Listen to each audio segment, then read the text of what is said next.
আবারও গোসাটি মিলন জগৎ শেঠ নৈব্যকার বীর জাফরদের ষড়যন্ত্রে মীর মদন মোহনলালরা সিরাজের ঘোষণার অপেক্ষায়। এবার প্রতিটি দেশপ্রেমিক সিরাজ, বাংলার প্রতিটি গরিব এক একটি পলাশির আম্র কারণ।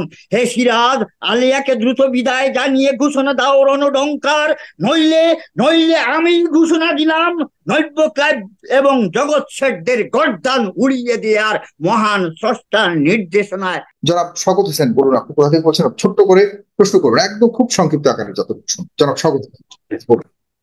আসসালামু আলাইকুম সাগর ভাই, আমি ডক্টর কলিমুল্লাহ স্যারের কথার শেষ রেশটাকে নিয়ে আমি কথা বলতে চাচ্ছি যে আমাদের প্রধানমন্ত্রী, আমাদের দেশটা যদি ধরি একটা গাড়ি বা বাস, তার ড্রাইভিং সিটে আছে আমাদের প্রধানমন্ত্রী।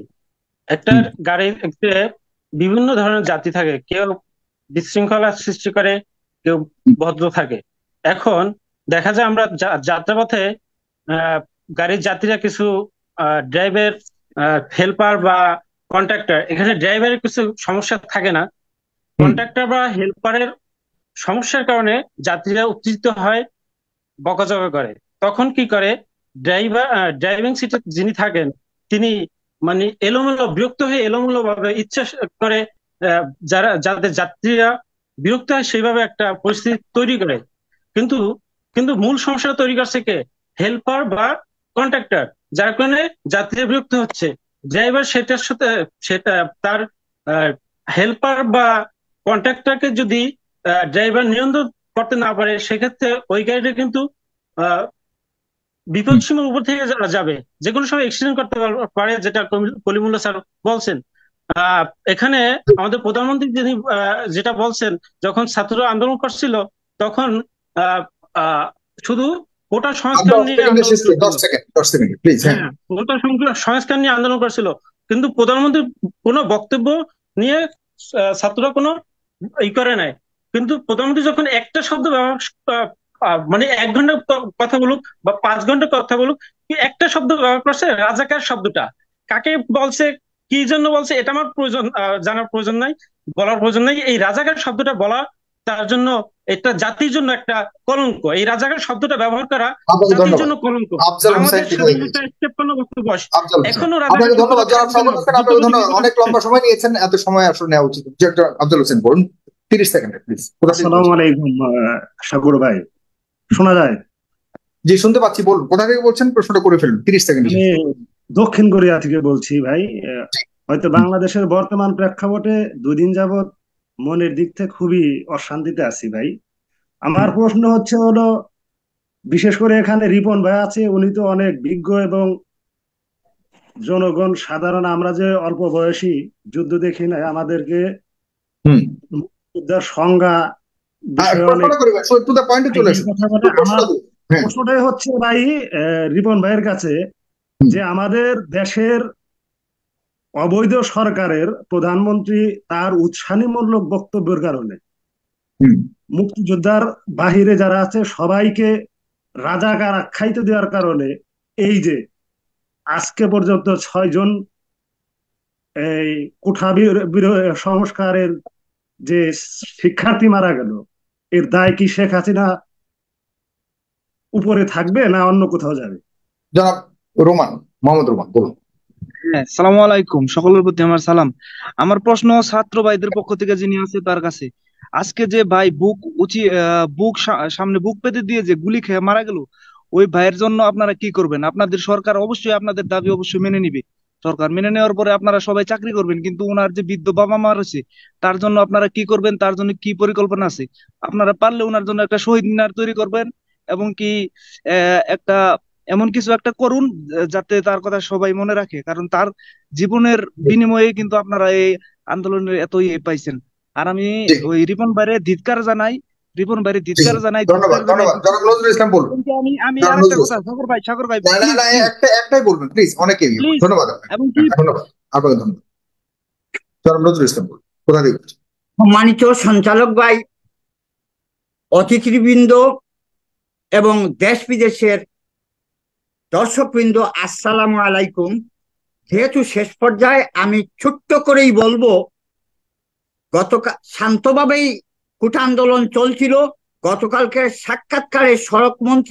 সাক্ষাৎকারে বললেন যে কোটা আন্দোলন সেটা কাভার দেবে ছাত্রলীগই, পাশে বসা ছিলেন কৃষিমন্ত্রী। এর পরপরই সেই ৭১-এর ২৫শে মার্চের চেয়েও ভয়াবহ অবস্থা, শত শত আহত, ৫ জনের মৃত্যু। এতে স্পষ্ট অনুমান নয়, প্রকৃত বাস্তব।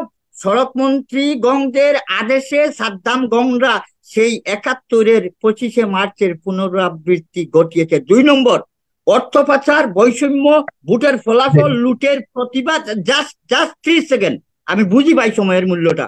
অর্থ পাচার, বৈষম্য, ভোটের ফলাফল লুটের প্রতিবাদের ফসল হচ্ছে ৭১-এর যুদ্ধ। আজও তা পর্যায়ক্রমে বাংলায় চলছে, তাই বলতে বাধ্য। বিসমিল্লাহির রহমানির রহিম।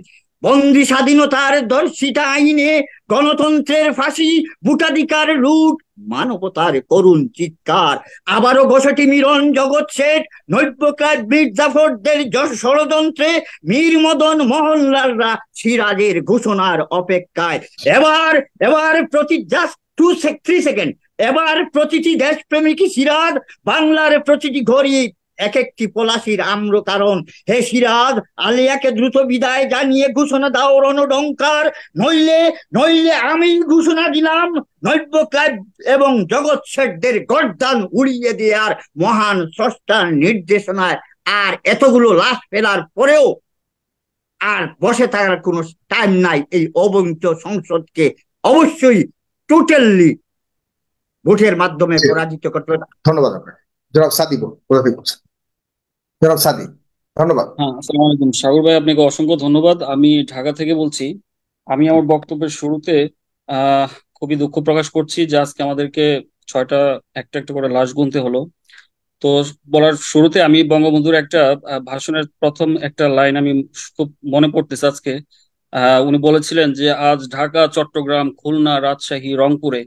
তো আমি এতদিন অ্যাকচুয়ালি খুব ভাবতাম যে ওইগুলো তো ডিভিশনের কথা বললো, তখন তো রংপুর ডিভিশন ছিল না। কিন্তু উনি তখন স্পেসিফিক্যালি রংপুরটাকে কেন টানলেন, তখন আজকে আমার বিশ্বাস হলো যে আসলে রংপুরের মানুষ অনেক আগে থেকে তারা হচ্ছে সত্যের পথে অবিচল এবং অন্যায়ের বিরুদ্ধে রুখে দাঁড়ায় সব সময়।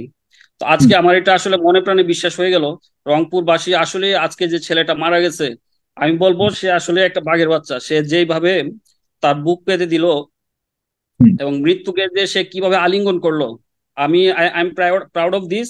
এবং আমি ওনার মাকে বলতে চাই যে আপনি একটা ছেলে হারাইছেন,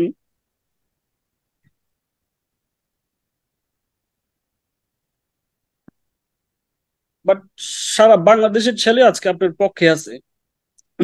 আপনারা সবাই আপনার ছেলে।